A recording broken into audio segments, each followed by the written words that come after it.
Assalamualaikum warahmatullahi wabarakatuh.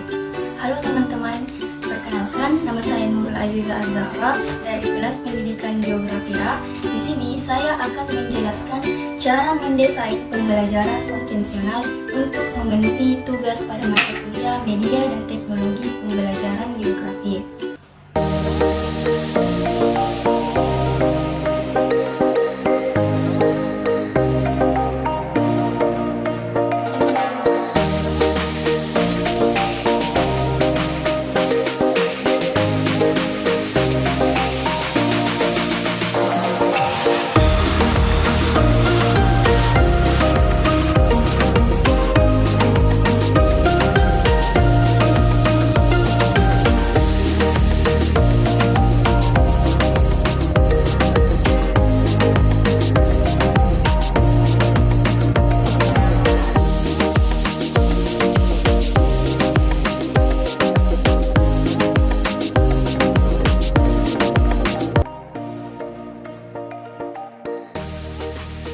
Assalamualaikum.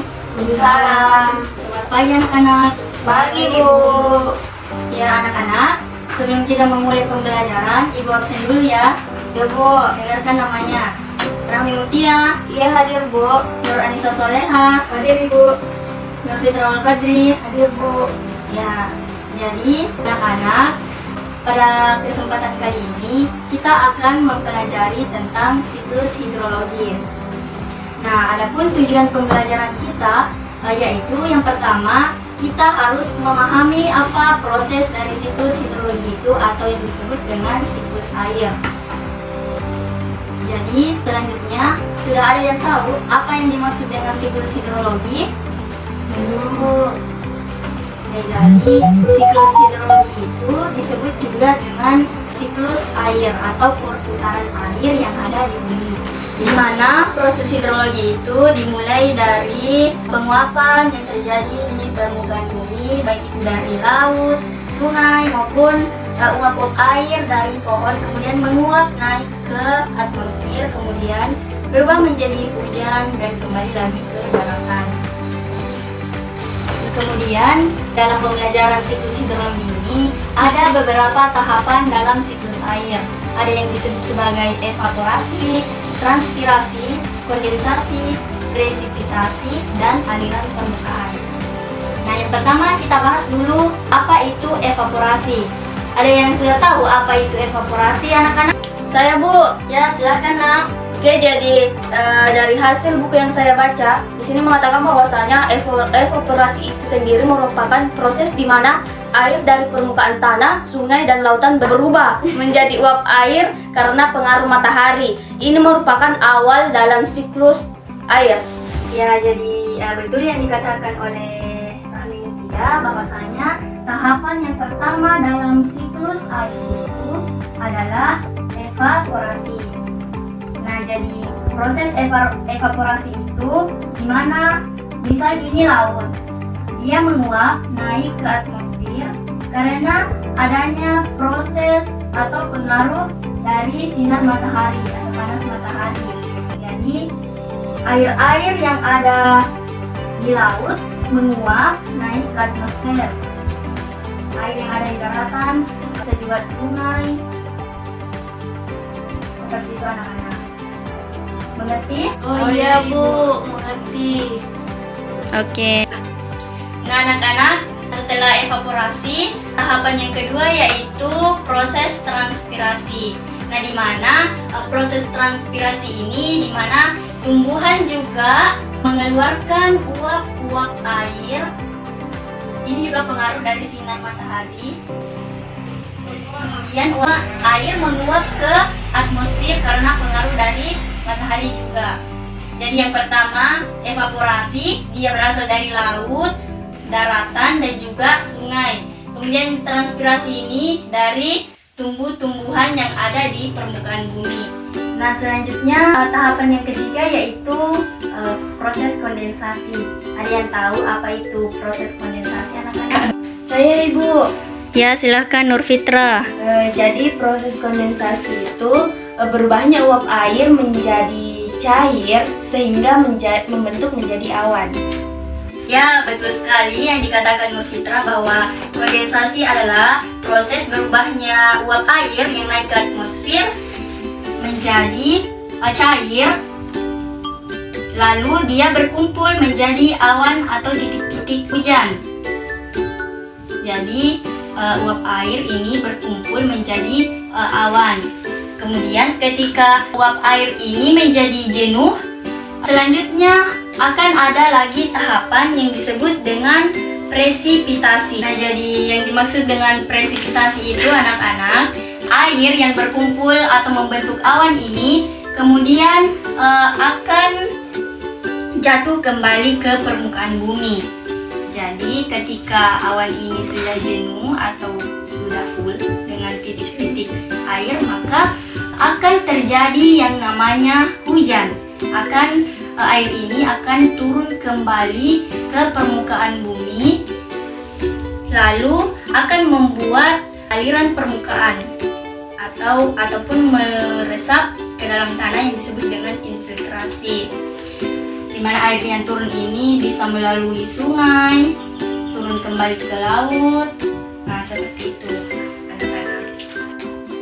Oke, anak-anak, setelah pemberian materi tadi, selanjutnya kita masuk ke sesi diskusi. Di mana di sini Ibu akan membagi menjadi kelompok. Kemudian Ibu memberikan beberapa pertanyaan.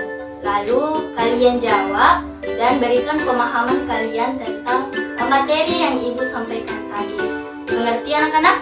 Mengerti, Bu. Ya, jadi anak-anak, ini Ibu akan membagikan lembaran pertanyaan. Kemudian kalian jawab ya dengan kelompok masing-masing.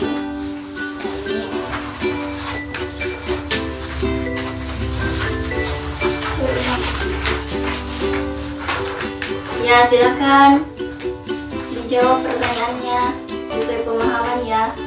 Ya, Bu.